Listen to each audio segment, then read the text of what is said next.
Well, you might have a security alarm in your home. In all probability, you do, but it may be no good if you can't prove a crime is actually happening. New on Up Late, Elwin Lopez tells you why officers want proof there's an emergency. You installed an alarm system to protect those you care about. However, burglar alarms are built to protect property, not people. It's a message from Sandy Springs Police Deputy Chief explaining the true verification process. In Sandy Springs, almost 10,000 calls come into 911 each year from alarm companies, with a 99% false alarm rate. The high false alarm rate, police say, is a burden on public safety and ties up local law enforcement resources.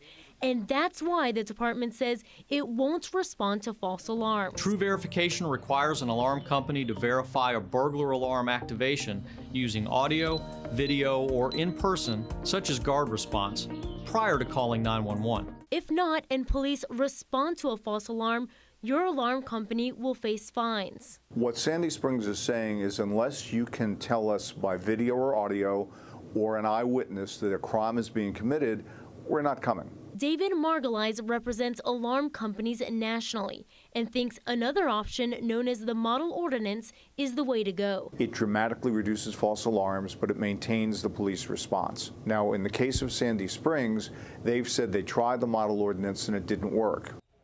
Just to give you some perspective on this, in 2016, there were nearly 9,300 false police alarms there in Sandy Springs. So that is more than 4,000, costing the department about $118,000 in manpower hours.